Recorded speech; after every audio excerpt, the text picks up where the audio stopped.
you so much for joining. I am here with Dr. John Lay, and my name is Jessie Pires on another episode of LaydBackFitness. So we are going to dive into today just general topics of why you need supplements, maybe get into some nitty gritty of some specific ones, and then kind of end on a good note. So John, let's talk about supplements. So why do basically everyone need supplements?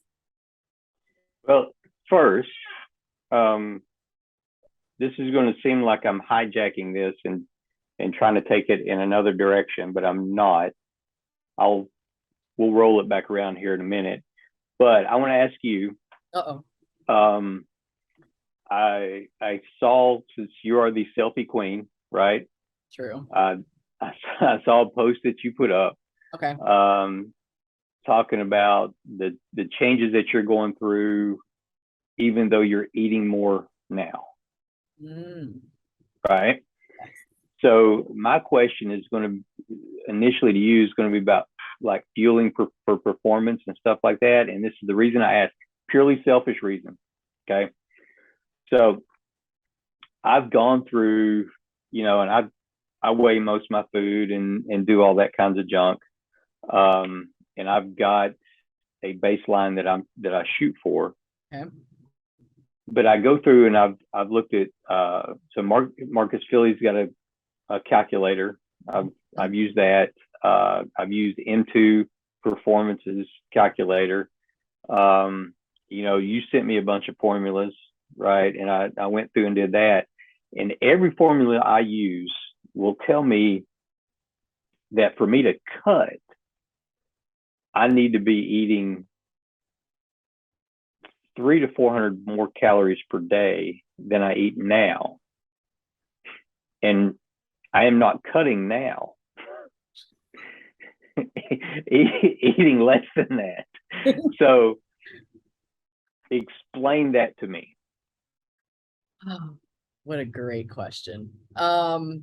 I didn't believe it. So before I got into like the health and fitness and CrossFit and all that good stuff, dietitian, I never believed it. I'm like, how can you physically eat more and lose weight? It does not make sense.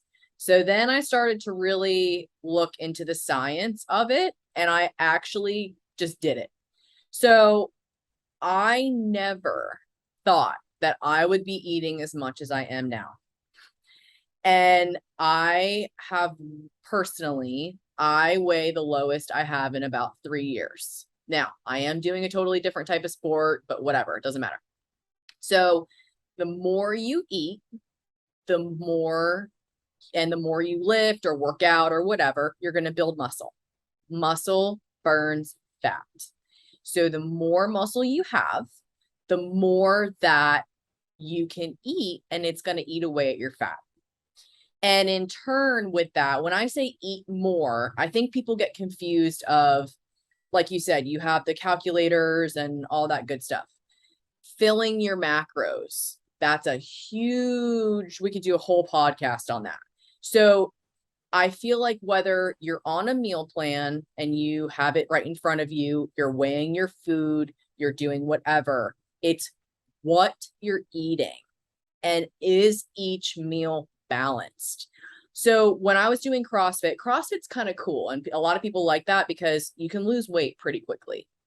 With bodybuilding, it's a little bit slower and you got to be patient. But what I have found, not only in myself and my clients, is each meal, the more balanced you have. And what I mean balance is you have a protein, a carb, and a fat. Half of your plate is vegetables. Little bit of fat, maybe some nuts, or if you cook with olive oil or whatever. That is not only going to help you with the metabolism, it's going to help you in the longevity of your fitness career. So if you just, career meaning you want to lift in a meet or you want to just stay healthy or whatever. So and it's scary because the amount of food that you do have to eat, like for you, like if you had a cut, like you said, you would have to eat 300 to 400 more calories a day. That's a lot of food. That's like 4 to 5 meals a day. I mean, 100 to 200 grams of rice, chicken, whatever, a lot of vegetables. That's a lot of food. So mentally, I think it messes with us of eating more is worse, eating more is better. And I wish I could touch everyone that is struggling with that. Um, I weighed in today the lowest I have, like I said, and the scale is not everything, but I think it's really cool to see how the body can just change with consistency. You know what I mean? And just balance and just, it's awesome. You just got to stick with it. It is hard though. Well, I don't have to stick with it because I haven't started it. Because, but Oh, John. yeah, I'm not, I'm not, you are probably, well, you're right. I'm sure you're right. I'm sure everybody else is right because I seem to be the only one that I look at that doesn't necessarily, I think I look at that and I'm like, good Lord. Yeah. I'm, right now I'm 200 pounds now, basically 198, 199, something like that. Okay. But that hasn't changed. It's staying there. Okay. Right. And it's, the working out and all that kind of stuff. It's just kind of hanging out there. I don't mind being 200 pounds. It's not that if I was down to say 12% body fat, something like that. Correct. But so it's trying to convince myself to eat. Yeah. Right now I eat about 2,000 calories a day. Okay. Give or take. Okay. So, according to those calculators, my cut calories would be somewhere around 2,400 calories. I was going to say 2,450 is about where I Yeah. Yeah. And so trying to convince myself to eat another 400 calories. Yep. Is tough. It because is usually at the end of the day, I'm pretty freaking full. Yes, it is tough. But we'll see. That was a curiosity. So how I'm going to wrap this back around. Let's wrap it back around. Supplements, multivitamins, supplements, things like that. Why are they important? Correct. Think of, so you guys probably, when was it? You kind of completely redid your flooring and all that kind of stuff a while back, right? Yes. So did you put tile down? Yes. All right. So let's say that you put the tile down. Mm-hmm. You got it all laid out there. The color of it's perfect. Everything's good. And then you just decided, I don't feel like putting the grout in. Let's just leave it like that. Mm. One, it's not as good as it could be. Correct. Right? Two, it's not going to last as long because eventually things are going to get piled up in those cracks and they can start to pop up the tile and that kind of stuff. So it's, as far as flooring goes, it's unhealthy. Yes. So I look at the supplements, the multivitamins, and then the more specific supplements in there as the grout around the tile. I love that. So your food, your 2,500 calories a day or whatever, that's your tile. That's where you get most of your nutrition. Mm-hmm. But with the food that we have today, you don't get all the multivitamins, you don't get all the minerals that you need. I think there was a study done not too long ago. I heard it, well, it's probably been a little while ago. I heard a guy talking about it, that if you went back 50 years, 60 years, 50 years, and you got the best apple and you ate that, to get the same nutrition today out of the most purely grown, organic, clean apples you can find, you'd have to eat 3 to 5 of them to equal that one, just because of the depletion of the soils that we have nowadays. So you can eat organic, you can eat, you buy everything at Whole Foods, Yeah. you're staying on the edges, everything's pure, but you're still not going to eat it all. So the supplements they're that grout. They kind of finish everything off. Yeah, I love that like analogy, that whole scenario. I read the book The Mineral RX. I have it if you want to look at it. It's awesome, and it throws out statistics like that from like the 1940s. They were talking about zucchini, whatever. So the 1940s zucchini, how it was made, the vitamins, minerals, all that good stuff, compared to 20, I think that it was like 2018 or whatever. Same zucchini, not organic, because back then you didn't have to really worry about organic, not organic, whatever.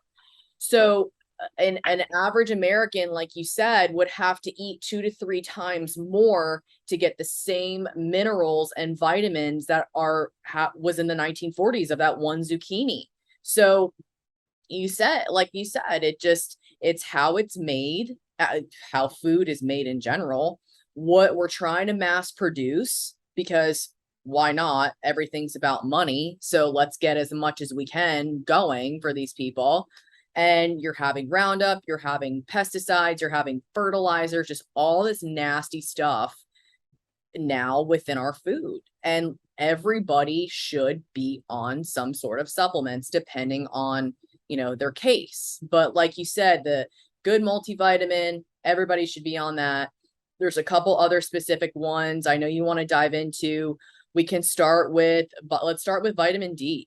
Vitamin D, I personally know from working with you, you're a huge advocate on that, of why vitamin D is so important. So tell me about vitamin D, and then I can kind of get into like some food sources for people to get some vitamin D. Well, so vitamin D is, I think one reason it's so important is it's used in over 900 functions of the body. So it is a vitamin that is vital to almost everything to do with our health. Now, it is something that we can produce ourselves, but how many people are out in the sun long enough nowadays to produce that, right? And people are so afraid of skin cancers and stuff like that. When they do go out in the sun, they're coating themselves down with sunscreens and that kind of stuff. And now, not only are they not getting the vitamin D, they're also having chemicals absorbed into their skin. Correct. Which is, that's a whole other issue of problems at that point. Yeah. So vitamin D supplementation, I think, is huge. If you go by the medical definition of it, I think we'll say on a scale of 100, we'll just say 0 to 100, somewhere around 30, typically they'll say that you're okay. Which at 30, you've got about a 25% greater risk of cancer at that level of vitamin D than you do at 60. Wow. So, wow. The studies that I've looked at, the people that I've talked to, 60 is a minimum. Okay. That you want in your body, up to, 100 basically. But the more you have, the healthier your body's going to be. There are a lot of conditions that are related with low vitamin D that a lot of people aren't going to think about it. So headaches and migraines can be related to having low vitamin D. Brain fog, memory loss. Yes, that's a big one. ADD and ADHD, is that a problem in our country right now? Fatigue, allergies, skin conditions, food cravings, inflammation, which we talked about in the last video, sleep disorders, autoimmune issues, neurological problems such as like autism and dementia. Things like that. And the only way you're really going to know that you're low in it is to take a vitamin D test. Now, what I'll tell you is odds are you're low in it. Yeah. So you've got to find a way to get some, to bump that up in you. It cannot. It's also associated with, say, heart disease, cancer, depression, anxiety, diabetes, infection, irritable bowel syndrome, Yep. nutritional deficiencies, weakened immune system. Over the last couple of years, how important was it to have a strong immune system? Right? I mean, Come on. 2020, That was rough. the deaths, I wish I could remember the statistic, but one of the a huge majority of people who passed away with corona were deficient in vitamin D. Now, I don't think that's causation. Right. I think it's a correlation. It is a correlation. Yeah. Because of most of those people too had some sort of other, issue or more going on. Right. With that. Which that low vitamin D could have been a chronic issue for that person and led them down that path to get those other comorbidities before they got corona. Who knows what came first at that point. But you get your vitamin D levels where they should be, your immune system is going to work more efficiently, which just means no matter what virus, bacteria, whatever you come in contact with, you're going to be better set up to be able to fight that off.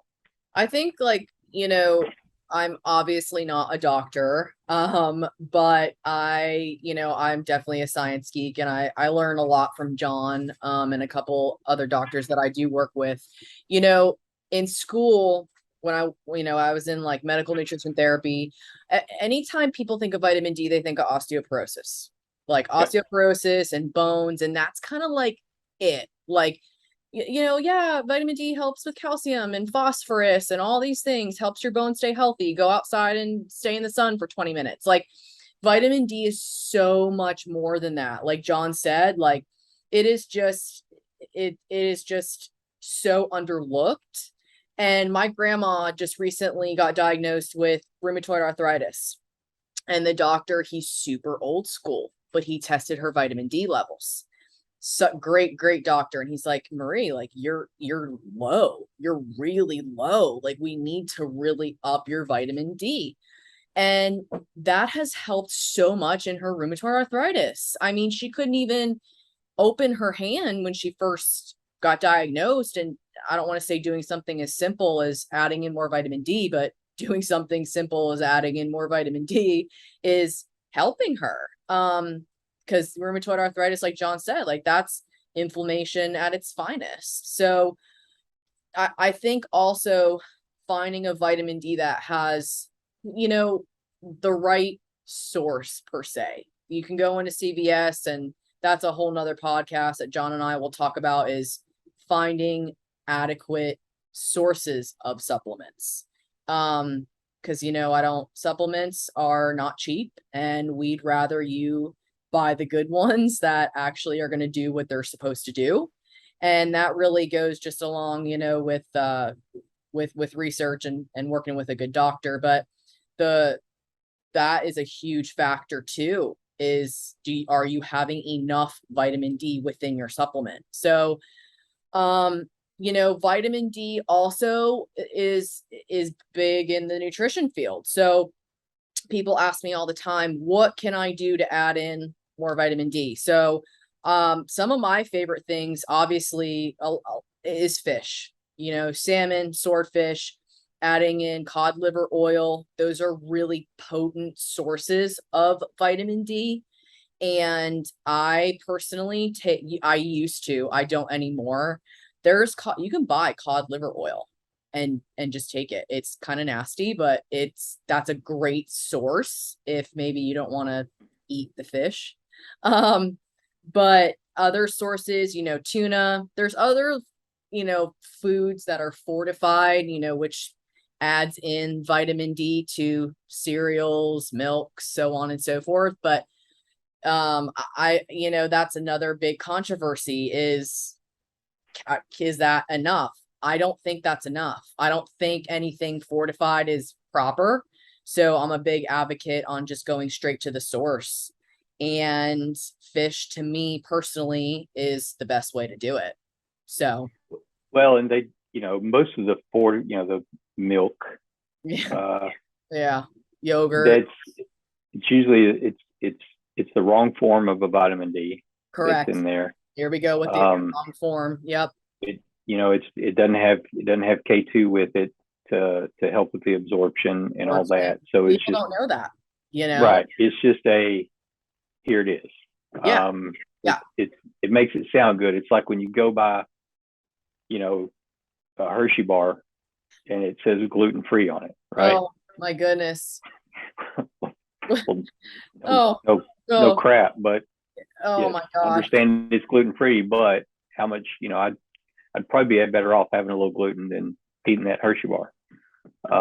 That's so funny you say that. We have to do a podcast. It just came on my brain of like you just said, the Hershey bar is gluten free, or like, let's eat these protein chips. You know, Yes. like let's get your protein from Quest chips. And I'm not knocking Quest. I eat their protein bars if I'm on the go. I'm just saying in general, that is like a whole nother ball game. I'd rather you just eat regular Lay's at that point, Lay's chips. Speaking of that, though, okay, this I have to be vitamin D deficient, right? Because I'm ADD. So you mentioned Quest there, right? For a second. Have you tried their like their Reese cup, their peanut butter cup Yes, thing? I have. Dude, I bought those one time and I was like, these are going to be awful. So I'll buy it once and it'll be good. No, put it in the freezer, get it cold. Lord have mercy. Oh my goodness, that was delicious. Same here. Billy and I only bought one each. We're like, all right, like whatever. This isn't going to be good. They usually taste like cardboard or fake butter. I may have gone back and bought a couple more. So, every time I go to Publix, I'm like, do I need a little protein? Let me go down the chocolate aisle. I'm sure that's But no, I love what you said with the milk, because vitamin D, like people don't know, like you said, does it have K2 in it, like for absorption? So that people, I mean, not your average person is going to know that. You have to go toward, some type of schooling or a lot of research to understand that, but people don't understand wrong forms of vitamin D. You're really not doing anything for yourself. So that's a great point to touch on, because even yogurts now and cottage cheese and stuff like that, they'll have loaded with vitamin D, great vitamin D source. And it's like, no, which makes it even harder getting into our next area for vegans. Yeah. Vegans. So now, or people that just don't eat fish in general, that's a whole nother, vegans, they're going to be deficient in that. So for vegans, also moving on into vitamin B12. Yeah. So talk to me about vitamin B12. Why? That's usually the first thing that you hear, even if you're not in the science field, of, oh, vegans are B12 deficient. So tell me your thoughts on the deficiency of that.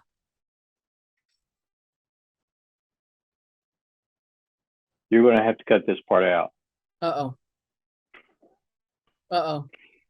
Because my brain has lost me now and I don't have anything in front of me about that. See, so thank you, though. You gotta watch. Anyway, but yes, vegans. Yes.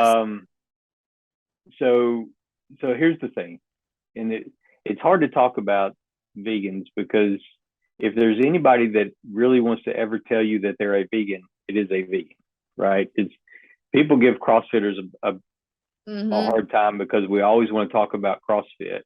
Vegans but vegans, man, they announce bumper stickers and chanting it as they walk through the grocery store or whatever. Yeah. But anyway, so this is nothing against that. If people want to be vegan, I don't care. Right. Do it. Right. The one thing that you should know is that sets you up to have some deficiencies. It sets you up, vitamin B12 is a huge one, just because typically you're going to get that from meat. Um, Yeah. and so just know that Yeah. is the biggest issue. Same thing if if you're a carnivore, there are things that you're going to be deficient in there. You got to make sure that you supplement with that kind of for those things too. With the B12, getting more sciencey, B12 is a huge factor of our red blood cells. Yeah. Our red blood cells, hello, that's our entire body. And when people, and our nerve cells and everything like that. So when people want to become vegan, like John said, that's fine. But you also should take the responsibility of now knowing what else you need to supplement with or do or whatever.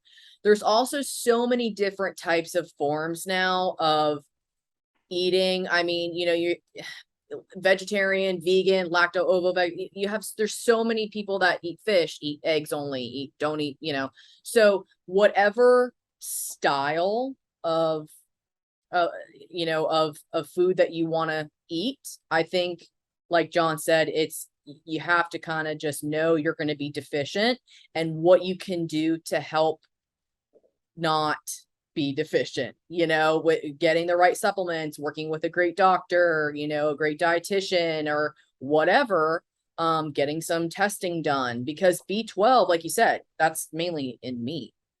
And there's different types of anemias that can happen from B12. A big one is megaloblastic anemia. I did learn that in school.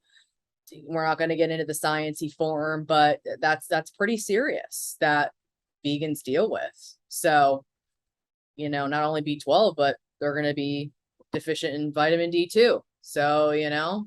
that's Yeah. I mean, crazy. and that's whatever you choose, you just have to be open to, everything has some pitfalls, Oh right? yeah. So, let's say that you're somebody, I don't eat meat at all, but I eat fish at every meal.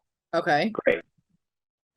You may be setting yourself up for some heavy metal toxicity Yeah. because a good chance you're getting a whole bunch of mercury dumped into your system nowadays. So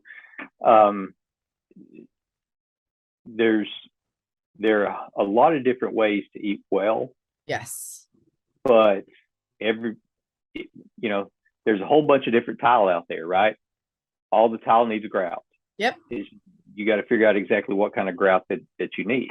I And for love vegans, that.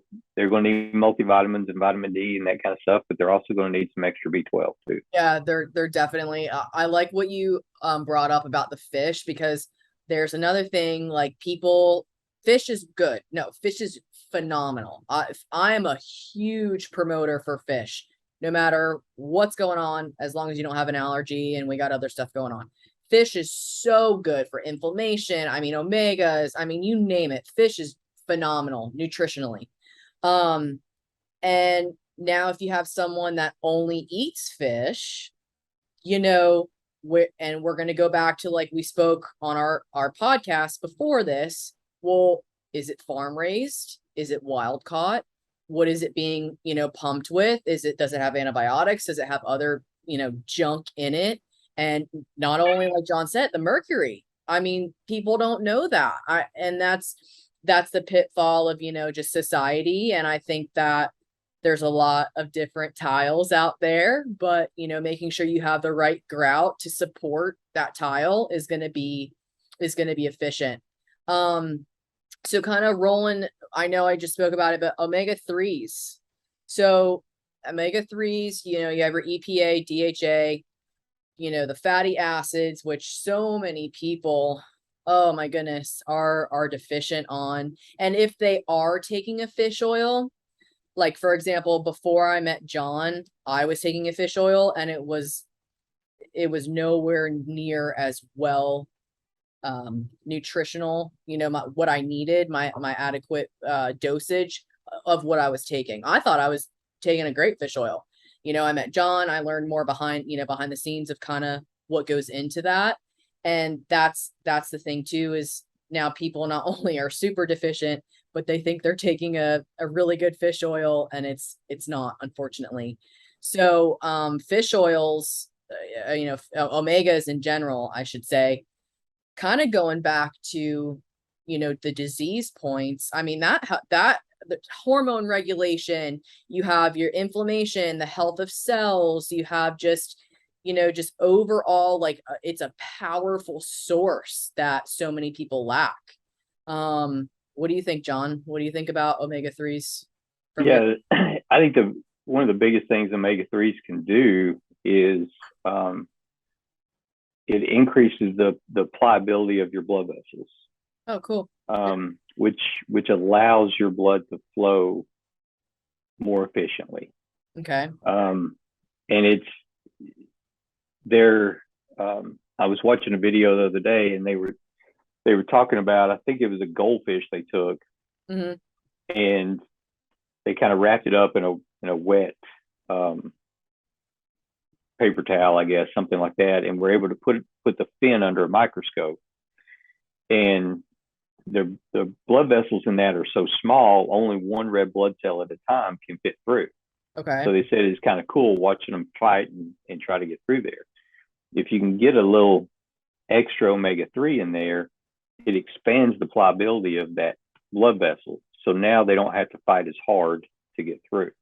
Oh, wow. So in us, what it can do is what I've heard is, and I've never had my VO2 max checked at any level, but I've heard that people who do have it checked can be at one level VO2, start taking their omegas, and it immediately will increase their VO2 max. Wow. Without really having to do much work toward that, just because the pliability and the effect it has on your blood system. I don't know where I read it. Maybe I heard it from you. Do you think that low omega-3s, like DHA, like that is linked to Alzheimer's and dementia?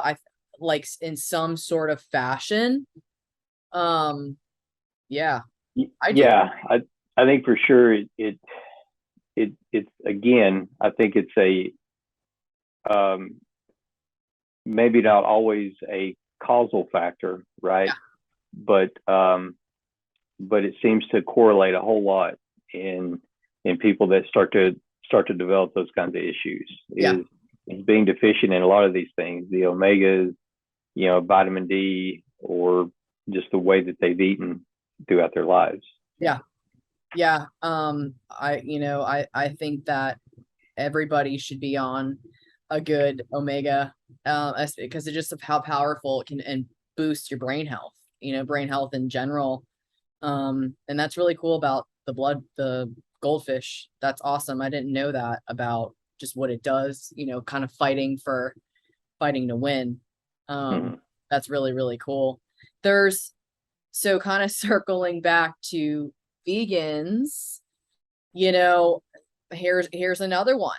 Just if people don't eat fish or seafood, there's another deficiency that can lead to, down the road, a lot of inadequate things. And I think fish oil is so underlooked. And this was like freshman year in college. I don't remember a lot about it, but I did a paper on fish oil and how many different brands / varieties, meaning dosage types and so on, there are on the market. There are so many different types of fish oils. Like if I went into Walmart and picked up 4 different brands, they would all be different. Yeah. So John, if someone is, let's just say, low, or just someone wanting to stay healthy, what do you think the best way for them to find a proper omega, fish oil? Like, do they go on Google and type it in, or do you think they should talk to their doctor? or what are your thoughts on that? That's a good I question. think they should probably talk to a registered dietitian. I wouldn't necessarily suggest talking to your medical doctor unless you know your medical doctor leans a little more natural. Yeah. Most tend to think synthetic, and by that I mean, if they're going to put you on an omega-3 or recommend one for you, it's going to be one that's been created in the lab. Yes. And which is not going to be as effective, probably going to have some harmful things in there to you. So I would go to a good RD. I would check. You can find a lot of chiropractors out there. You can find a lot of nutritionists out there who can make some really good recommendations for it. I've got a company that I get my stuff from that I think is very, very good. Their stuff is very clean and in the proper form, and would be happy to share that with anybody who asks. Yeah, I personally take a lot of the supplements from the what John is talking about, and I can already tell it's made a difference. I mean, when I first started, and this was before even I went to school, started grad school, really. I just was a CVS person, and I just kind of saw what was on sale. I mean, seriously, like, if all honesty, like, buy one, get one, absolutely, So I think when it comes to supplements, I think leaning more towards like a functional medicine doctor or a chiropractor that really, or a dietitian, they kind of go more into the sciencey part and finding really, really good brands to stand by. So I think, whether you're vegan, whether you want to stay healthy or whatever, going towards that route and finding a doctor, physician, dietitian, whatever that you can trust. I think that's a great way to start. And yeah, if anybody wants to know about, the company that John's talking about, just let us know. We can definitely direct you in the right direction. I'm a full advocate on them. I did a lot of testing through them. Great, great company. So yeah, I think that's not only just with omegas and vitamin D and B12, it's all coming back to the right supplement, the right dosage, the right milligrams, all that good stuff. So that's pretty much it for that, but anyway, that's pretty much all we have for today's podcast / YouTube video. We are super pumped to be doing this. I just want to shout out, like, this has been awesome so far. We are starting to get a lot of content, so keep it coming, keep viewing, message us if you want to hear anything specifically. I think that's cool too. If you guys want to have any questions, we can definitely answer. That's it for me. What about you? You good? That's the only thing that I'll say is that I mentioned earlier, the only way you're going to know for sure you're deficient in vitamin D is to be tested, but you don't have to necessarily wait to be tested to go to supplement on that.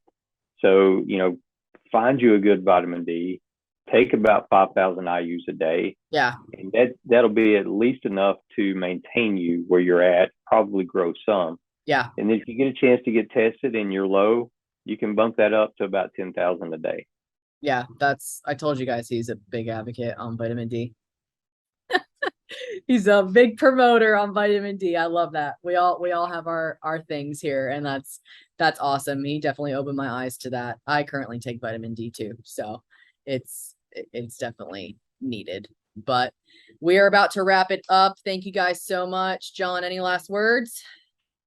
Just bye. All right, we'll see you guys later.